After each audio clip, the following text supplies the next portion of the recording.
l'actionnaire individuel typique est-il un retraité, riche, passéiste et opportuniste? Ces clichés semblent au contraire dépassés, nous apprend une récente étude. Ancrée dans son époque, l'actionnaire français revêt aussi de multiples visages. 4,1 millions de personnes, c'est le nombre d'actionnaires individuels recensés en France en 2012, baromètre épargne TNS Sofres La Poste 2012. Cette population diversifiée parfois mal comprise par les observateurs fait l'objet d'une étude réalisée par l'agence Havas et par le CSA, qui vient battre en brèche les clichés souvent associés à la figure de l'actionnaire individuel. Partant de cette idée reçue, cette étude présente, sur la base des réponses recueillies auprès de 451 actionnaires en février 2014, les actionnaires individuels français ne sont pas déclinistes, ils croient en l'avenir de l'économie française et de la bourse. Selon l'étude Havas CSA, la population étudiée affiche un optimisme supérieur à la moyenne de la population au regard de l'avenir économique et boursier en France.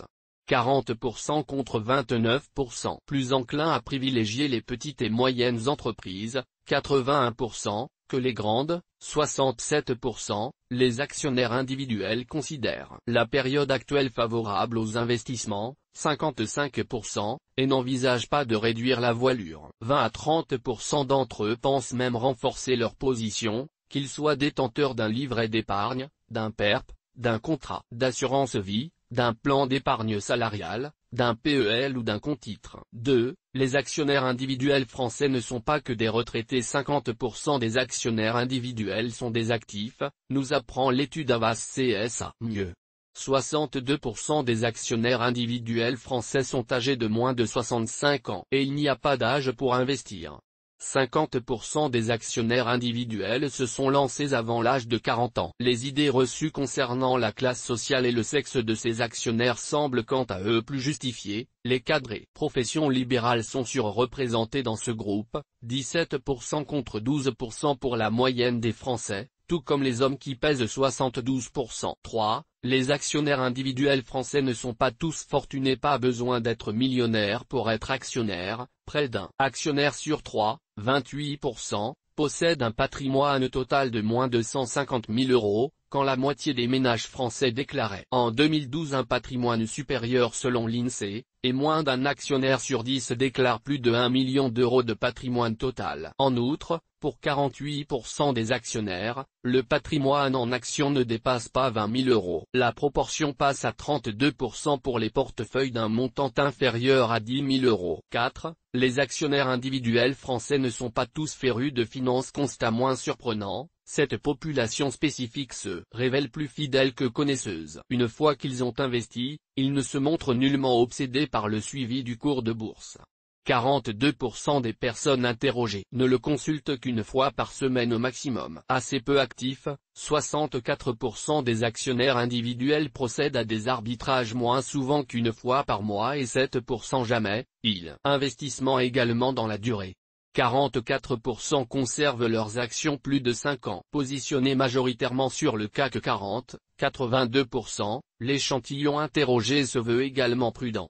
61% se considèrent comme des gestionnaires prudents en bons pères de famille, 61%. 5. Les actionnaires individuels français ne sont pas des ringards. Ce cliché, associé à la figure du retraité, est lui aussi remis en question par les pratiques des actionnaires individuels, très connectés. 62% des personnes interrogées possèdent un smartphone, contre 44% pour la moyenne des Français. Le chiffre grimpe à 82% pour la tranche 25-34 ans et ressort encore à 73% pour la tranche 35-49 ans. De plus, l'échantillon d'actionnaires individuels interrogés par Havas CSA utilise majoritairement l'ordinateur pour s'informer sur les entreprises.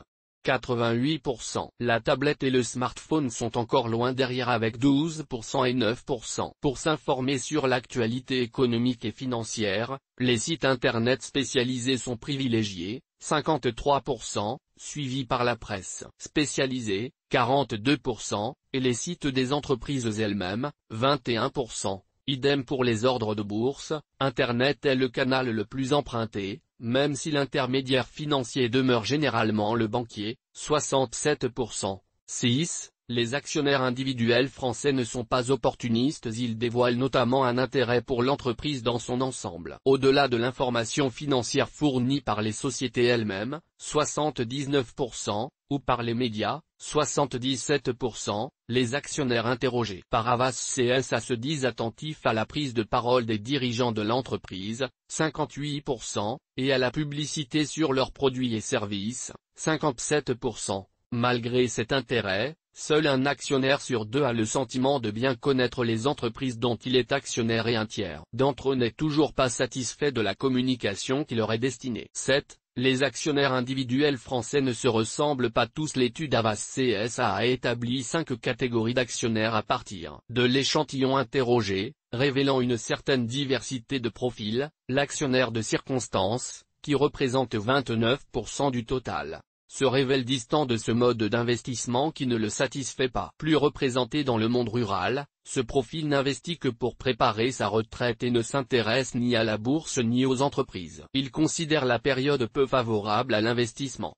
L'actionnaire patrimonial représente 26% du total et se montre plus intéressé par l'actualité économique et financière. Fréquemment homme retraité doté d'un patrimoine constitué au long de sa vie professionnelle, il demeure assez peu actif et investi pour longtemps dans les entreprises sélectionnées grâce aux recommandations des experts et des médias. L'actionnaire 2.0 compte pour 19% du total et apparaît plus jeune que les deux premiers groupes, appartenant plus souvent au CSP+, et résidant plus souvent en Île-de-France que la moyenne. Il a fréquemment hérité d'un portefeuille d'actions qu'il gère depuis un âge assez jeune. Opportuniste, il n'investit que pour un temps limité, essentiellement pour financer un projet immobilier, et reste attentif à la bourse et à toutes les informations qui peuvent l'aider, y compris dans son réseau. L'actionnaire financier représente 13% du total et se révèle encore plus opportuniste que l'actionnaire 2.0, en dépit d'un âge plus avancé. Ce groupe rassemble surtout des retraités à la recherche de bonnes opérations de court terme et prêts à accepter une certaine part de risque. Dynamique dans ces opérations, l'actionnaire financier est également attentif à l'actualité économique et financière.